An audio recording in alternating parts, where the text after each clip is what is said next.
नमस्कार। रोहतास एसपी विनीत कुमार के स्थानांतरण के बाद रोशन कुमार यहाँ के एसपी बनाए गए हैं। रोशन कुमार पटना ग्रामीण एसपी के तौर पर कार्य कर रहे थे, जिसके बाद उनका स्थानांतरण करके रोहतास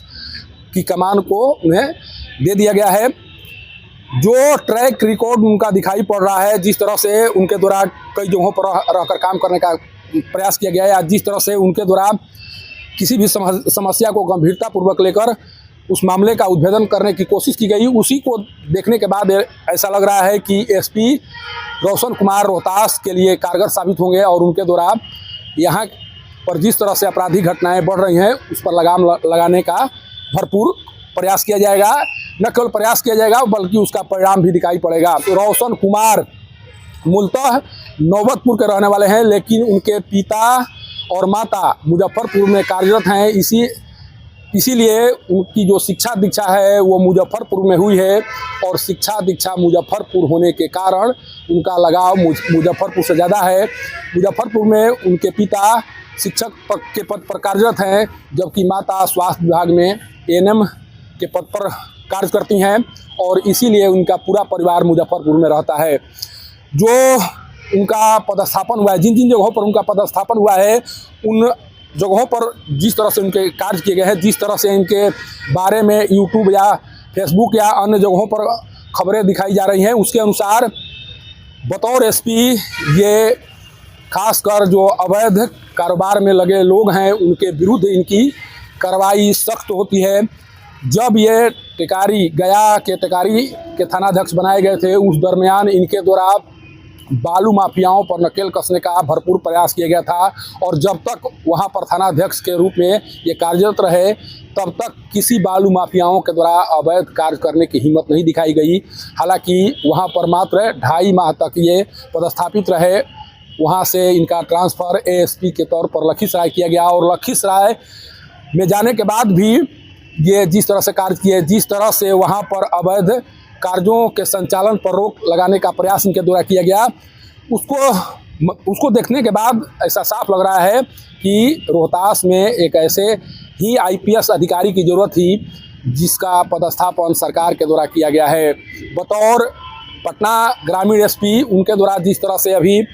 भाजपा के एक नेता की हुई हत्या का उद्भेदन किया गया है, जिस तरह से पूरे मामले को सामने लाने का प्रयास किया गया है, उसके बाद से लोगों में एक उम्मीद जगी है कि हो सकता है क्राइम तो हो, लेकिन क्राइम का उद्भेदन इनके द्वारा बहुत ही तत्काल प्रभाव से कर लिया जाएगा। कारण कि जिस तरह से मुन्ना शर्मा की हत्या हुई और मुन्ना शर्मा की हत्या में शामिल अपराधियों की गिरफ्तारी हुई, किन कारणों से हत्या हुई, उन कारणों का पता लगाया गया और इस पूरे मामले का उद्भेदन किया गया। उसके बाद से लोगों का विश्वास इन पर बढ़ा है, और जैसे ही इनका पदस्थापन रोहतास में होने की जानकारी मिली, उसके बाद से इनके ट्रैक रिकॉर्ड को देखने का प्रयास यहाँ के लोगों के द्वारा शुरू कर दिया गया। और जैसे जो ट्रैक रिकॉर्ड बताए जा रहे हैं उसके अनुसार ये अवैध जो कारोबारी हैं, खासकर जो बालू का अवैध कारोबार करते हैं, शराब का अवैध कारोबार करते हैं, उनके प्रति इनकी सख्ती पहले भी दिखाई पड़ चुकी है, और रोहतास में भी शायद इनकी सख्ती दिखाई पड़ेगी। और सबसे बड़ी बात है कि जो परिवहन नियमों का उल्लंघन करते हैं, खासकर जो हेलमेट पहनकर नहीं चलने का प्रयास करते हैं, उनके विरुद्ध भी इनकी कार्रवाई पहले से होती रही है, और शायद रोहतास में भी वो कार्रवाई दिखाई पड़ेगी। इसीलिए अब ये कहा जा रहा है कि रोहतास में रोशन कुमार बतौर एसपी कुछ ऐसा ज़रूर काम करेंगे जिस कार्य के बदौलत जो दहशत बना हुआ है लोगों के मन में, उस दहशत को दूर किया जा सकता है, और जो क्राइम रेट बढ़ा हुआ है, जो क्राइम रेशियो यहाँ पर बढ़ा हुआ है उसमें कमी आएगी। और सबसे बड़ी बात यह है कि रोशन कुमार एक ऐसे आईपीएस अधिकारी हैं जिन्हें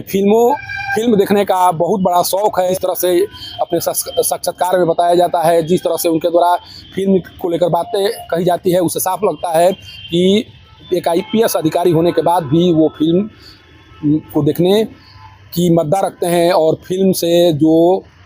बातें निकल कर सामने आती हैं उसे अपने जीवन में अपनाने की कोशिश की जाती है। और शायद जो एक सिंघम फिल्म बनी थी उसी के तौर पर इनके द्वारा रोहतास में रहकर कार्य किया जाएगा, और वह कार्य रोहतास वासियों को